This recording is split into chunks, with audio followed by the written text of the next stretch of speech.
Yes, friends, thanks for joining in. I want us to go through the current status as it is in Uganda right now. Remember, Uganda has just finished voting, but the current atmosphere doesn't reflect it, as in when you move around different cities across the country, you might think it is a public holiday, you might think it is a 24-hour curfew. It is as if, it is a public holiday. It's like a Christmas, it's like Easter, it's like a Yidi. Of course, this follows Museveni's rigging of these recently concluded elections. Yes, Museveni rigged these elections. Remember, internet was shut down and there was no any other means of communication. But guess what? Electoral Commission was reading results just a few hours later, and no one knew where those results were coming from, because by the time they started reading the results, actually at the district levels they were still counting. And then you wonder, that's why actually the representative of NUP,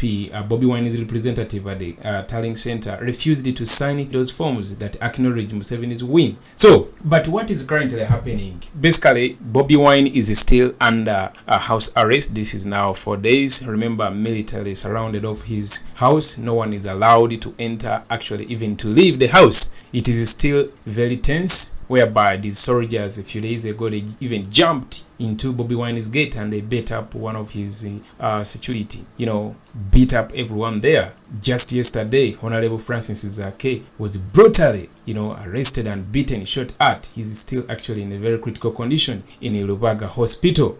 Today, Bobiwine came up and as well gave us an update where he said it is now 4 days since the military surrounded our home and placed my wife and I under house arrest. We have run out of food supplies.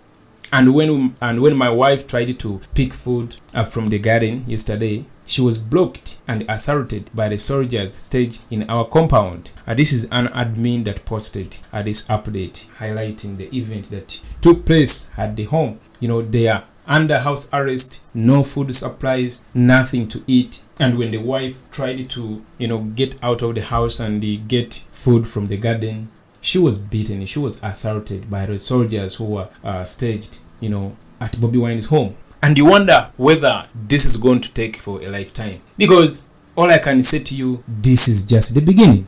This is just the beginning. Oppressed people can never be oppressed forever. This is just the beginning. Actually, later on, Kyagulanyi Ssentamu Robert, the president of the National Unity Platform, our president-elect, because Ugandans, we elected or we voted Kyagulanyi Ssentamu Robert. And you see what unfolded. Museveni is now complaining he won the vote. So he came up again and he said, everyone including media and my party officials are restricted from accessing me. He continued to say that Honorable Zake was arrested outside my gate as he made his way to my house. He was badly beaten by soldiers. He is now in Rubaga Hospital. It's not just about him. It's about the millions of Ugandans out there that want change, that want decent leadership, accountable leadership, that want better healthcare, that want better education for their children, that want jobs for their young people. Ugandans out there who want sanity to prevail in our country. So even when you arrest Kyagulanyi, there's millions of Ugandans out there, and he has sent me to tell them not to lose hope, not to drop the ball, to keep pressing on, to do everything within the law, to press for change and to see that change eventually gets to happen. Honorable Kyagulanyi has said it severally, and he told us, the leaders in NUP, he said, look, clearly this government wants to kill me, but even if I drop dead today, you guys should not drop the ball, you should not stop. And that's the reality, even if anything happened to him today, we pray and hope nothing evil happens to him, because this regime is evil, they can do anything. But like he has said, it's not about him, it's about millions of Ugandans who are still out there. That even when you take Kyagulanyi out of the picture, like now, they're effectively putting him under house arrest, but there's millions of Ugandans out there. They should not stop to press for change. They should not stop to do everything provided for within the law, to defend their constitution, to defend their votes, to defend the desire to see change in this country. So that's the situation. That's the situation with Bobiwine. No one is allowed to move out of the house. No one is allowed to come close to the house. Actually, those soldiers that beat up Honorable Zake, I just got some news highlighting the type of soldiers, that beat up Honorable Francis Zake. They said a whistleblower in the security circle has revealed that the heavily armed atoll soldiers who were mainly deployed in Wakiso and Kampala were imported from Angola following a bilateral oil deal. So the article continues to reveal that it is claimed that Museveni's fears in the polls had prompted him to rely on foreign troops after landing on rumors that some of the domestic soldiers were unwilling to shoot and kill peaceful citizens contesting the results from the polls. An aide to the bedridden Honorable Zake, who faced the wrath of these troops, reveals that none of them could even recognize the MP status of the Mityana legislator at the time they pounced on him. They could not even speak Swahili or any other native language, Zake's aide says. So, that is the status. That is the information also coming in, that most of these people deployed, they are not Ugandans. They are foreign troops that don't even speak any other language. They can't even recognize that this is an MP, this is not an MP. They don't know how to handle people. They just beat everyone, shoot anyone they want. That's the situation. Actually, moving forward, Museveni and his men are still hunting each and every one of Bobiwine's agents that has declaration forms from different parts of the country. And they landed on Bobiwine's lead photographer, Andrew Natumanya, who is also going to narrate for you how the situation was. I'm going to play for you the audio. They are hunting each and everyone who has declaration forms. This innocent photographer, Andrew Natumanya, had declaration forms from Busoga sub-region. So as he was taking them back to the NUP officials, he was surrounded off with plainclothes security personnel having guns, and they caught their guns to them, directed them to do whatever they wanted them to do, and then they confiscated, they took each and everything. The cameras, the phones, the declaration forms, and actually they went back to their house and confiscated each and every gadget. Anything that looked like a gadget, the computers, the phones, everything, including the declaration forms. Here is the gentleman narrating how the entire situation was. That is the situation in Uganda. Then moving forward, the president of Kenya, that is Uhuru Kenyatta, congratulated Museveni's win. I don't know whether he wasn't following what was going on here in Uganda actually before, during, and even after the elections. Maybe he also moves in the footsteps of dictators, because he tried to congratulate Museveni's win. Can you imagine this election? Because an election is a formal group decision-making process by which population chooses an individual, multiple individuals, to hold public offices. But this wasn't an election. It is Museveni deciding for Uganda. It was not Uganda deciding. If it was Ugandans deciding, then you wouldn't have seen massive arrests of Bobiwine's agents, massive rigging that like it was, however much the internet was off. But can you imagine? We managed to identify the little we could. Now imagine if the internet was on. You understand? Of course, how did we manage to get to know the rigging process? We keep calling friends in different parts of the country, direct calls, and they narrate to you how the situation was. Like in Mbarara, they had to chase away and arrest all NUP agents, and then they had to bring in predict bots, and they added into those that they had already, people had already casted. A lot happened, and of which, if internet comes back, you are going to see stuff. So Uhuru Kenyatta congratulates, his friend, because there is no way I can explain this. But then Facebook flagged that a message. Yes, State House has deleted a tweet and Facebook post congratulating Uganda President Yoweri Museveni. This is an article from The Standard which says Facebook flags Yoweri Museveni's congratulatory message from Uhuru Kenyatta. The Ugandan Electoral Commission on Saturday declared Yoweri Museveni the winner of the elections with 38.6% of the votes, while his rival Bobiwine scooped 34.8%. The tweet from the president from the State House acknowledging Museveni's win received a lot of backlash, with one user, that Dear Babe, calling it a very bad sign for 2022. It was pulled down shortly after being posted. President Uhuru Kenyatta has termed President Yoweri Museveni's election as a testimony of the confidence the people of Uganda have in his leadership. Can you imagine such a statement from the head of state, who has intelligence, who is being fed on a daily basis? Because Uganda is, neighbor to Kenya. They get to know what happens in Uganda. Our Kenyan friends always watch us broadcasting the impunity, the brutality, and they don't like it. And here comes Uhuru Kenyatta congratulating Museveni. That was a shame. I love our brothers from Kenya because they always give us courage. They always, send us message of confidence and support because we are removing a dictator. They have been witnessing the brutality, the murder, the illegal arrests of innocent Ugandans under Museveni's watch. So that's how it happened. Facebook pulled it down, that post. Actually, it was flagged as false information for those who can read from the Standard. That is standardmedia.co.ke. You'll find that article there. Good enough, not all leaders are like that because there is some information coming in from Botswana, from UDC.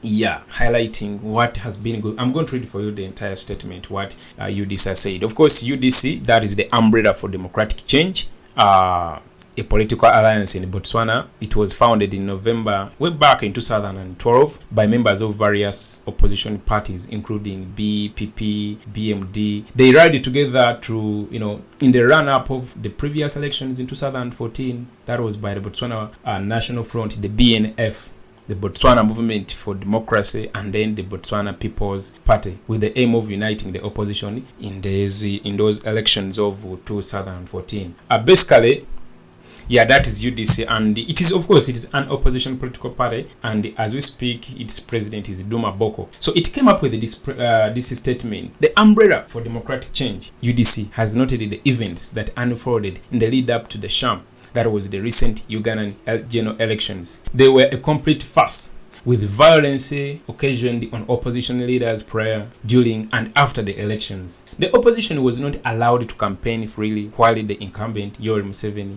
who was seeking a 60th term, used the coercive arm of the state to destabilize the campaigns of the opposition, led by Bobiwine. A pattern is emerging in African elections, where the state institutions are used by those in power to harass and intimidate the opposition. The supposed independent electoral bodies are complicit in this fraud that has become our elections. This itself undermines democracy, with the outcome not reflecting the wishes of the people. It is disturbing that the international community has remained quiet in the face of these fraudulent actions. The UDC strongly condemns the Museveni regime for its actions and holds the position that elections were not free and fair. There should be a rerun of the elections, which should be overseen by a truly independent body with all contestants allowed unhindered campaigns. The body that oversaw the Ugandan elections should be disbanded. The death of the free and fair elections is a cause for concern, as it will eventually lead to loss of confidence in the process. It will lead to instability and people's uprising. Once people believe that they cannot, through the electoral process, decide who leads them, then they will resort to other means. Elections are now a process through which incumbents ruthlessly renew their mandates with those who dare to oppose them, persecuted, harassed, and intimidated. Holding a few diametrically opposed to those in power has become an abomination whose perpetrators are beaten up or killed. We do not have to look far, as we in Botswana experienced electoral fraud and harassment of the opposition in the build-up to the 2019 elections. The emergence of shady figures who are hired to mastermind the outcome of elections should not be allowed to flourish. We cannot allow the continuation of a situation where the incumbents fraudulently extend their stay in power. As the UDC, we do not expect any country or international organization which holds dear to the principles of electoral integrity and rule of law to send any congratulatory message to the Museveni regime. Lastly, we would like to encourage the Ugandan opposition to remain resolute and continue to expose the evil deeds of the regime. A resolution and the fight for liberation is not an overnight project. It requires patience, energy, and determination. As Lenin would have said, sometimes history needs a pause. Moweti Mohwasa, UDC Head of Communications. Press release distributed by UDC Communications. And for any inquiries, so that was a statement from UDC, an opposition party in Botswana, highlighting the impunity, the injustice before, during, and after the elections. And actually, it has highlighted something very important, that any country should actually send congratulatory message to Museveni regime. Yes, and there should be a rerun of these elections. So that's why I was very shocked from that statement from Uhuru that Facebook flagged as false information, congratulating Museveni. in this era with all those violence, the brutality, harassment, and all that kind of thing? No way. So kudos UDC.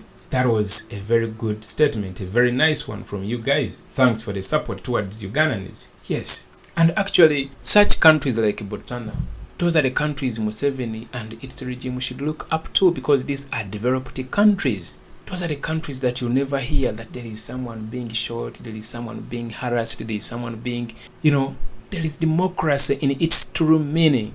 Countries like Ghana. Anyway, that is that. And then moving forward, of course, Kyagulanyi Ssentamu Robert, that is Bobiwine, the strategist of the People Power movement that metamorphosed into a national unity platform, a political party he represented as a presidential candidate in the rigged concluded elections, of which this is just the beginning, because this is just the beginning. Actually, the vote was simply part of the process to remove the dictator. I can say that the vote or the elections were just the process, because we know how dictators behave. They always come up with cooked figures. Can you tell me that? Remember, Kyagulanyi Ssentamu Robert amplified the campaign of Funandaga Muntu, encouraging Ugandans to get registered to be voters. That campaign, people of course participated, and a total of 3 million Ugandans came up to register. And then here comes an electoral commission that actually fears to be called electoral commission. It rather wants to be called independent electoral commission. So it comes out to say that the total number of voters, they were around 10 million plus. Can you imagine? Of which it is the same figure in 2016. And so you want to tell me that people this time didn't come out to vote, of which you guys said people this time around came out in big numbers to vote? So there are very many inconsistencies whereby actually the second results electoral commission gave out, they had inconsistencies. The percentage was not adding up to 100%. It was 131.98%, somewhere there, but it wasn't 100%. It was 131 point something, I've forgotten, percent.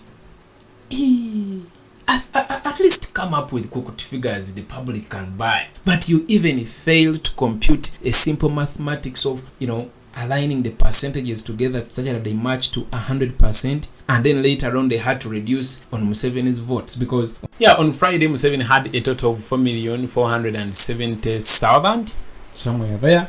And then later on Saturday the votes reduced and is having 4,340,000, somewhere there. And then you wonder, because the count needs to increase in number. So the count is going on, but the votes are reducing. And then you wonder, which kind of madness is this? On Friday, you give us a different figure, which is more. And then on Friday, you come back and give us a different figure, which is less. And then at the end of the day, when you add up the entire percentage of all the candidates, it doesn't give you 100%. It gives you 131 point something. Was it 0.48 or point? I've forgotten those extensions, but it was 131 point something. It should give you 100%. So they had to do their own stuff, cook their own results, compute in a way that it matches. But hey, Ugandans are watching. Ugandans voted for Kyagulanyi Ssentamu Robert. They did not vote for Museveni. That's why, as we speak now, the situation is not yet back to normal, because Museveni fears. He knows that Ugandans hate him. He knows that Ugandans don't love him. He knows that his ideology is no longer resonate with, millions of minds of Ugandans. Actually, Museveni and his small clique know that they rigged the elections. They know Ugandans hated them due to their ruthlessness and all the atrocities they have kept inflicting on innocent Ugandans for the past 35 years. They now fear Ugandans, and their only strategy is to keep the internet switched off, deploy military, army, police at Bobiwine's home and in various streets in different cities across the country. They are also puzzled. They don't know what to do. If the vote was free and fair, as they claim, then why do they keep hunting Bobiwine's agents who have original copies of the declaration forms, confiscating them, putting them under gunpoint and taking all those forms? Why do they have to keep beating each and everyone who comes close to Bobiwine's home, such that they can have a conversation, including MPs and all his friends? Just yesterday they bet up Honorable Zake. He's still fighting for his life in Rubaga Hospital. Why do they do all these atrocities, Why do they keep arresting all Bobiwine's teams? Personal assistant. As we speak now, all Bobiwine's personal assistants are in police detention cells. Actually, some we don't know where they are. The likes of his closest friends, Eddie Mutwe, Nubian Lee, and very many others. They are still in detention. They are still in prison. And you call this a free and fair election? Come on, man. And then I wonder the international or the West that keep funding this dictator to keep oppressing Ugandans. They should be friends with Museveni on principle. They shouldn't underlook human rights violation. Anyway, that is another story for another day. But as we speak now, Uganda is removing a dictator who captured power in 1986. He has misruled Uganda for the past 35 years. And hey, Ugandans made a statement on the 14th of January 2020, came up in big numbers, voted Chagulanyi Sentamu, Robert, and what happened? The Electoral Commission forgot about all those results and they gave the public their own results. And Ugandans are saying no. Actually, in Igulu, the people confronted the Electoral Commission of the district, asking them to give them answers. Where Mr. Yabakama, the chairperson of the Electoral Commission here in Kampala, where he was getting the results he was reading, because for them, whatever Yabakama was reading was not reflecting what was read to them in Igulu. So, Ugandans, the situation is not yet back to normal because Museveni knows he rigged the elections and he doesn't know what is going to happen next. All I can tell you, the situation is not going to normalize until Museveni leaves power. That is it. So this is a time to say enough is enough to this impunity, murder of innocent Ugandans, illegal arrests, torture, and all the atrocities that you have been witnessing live on the camera.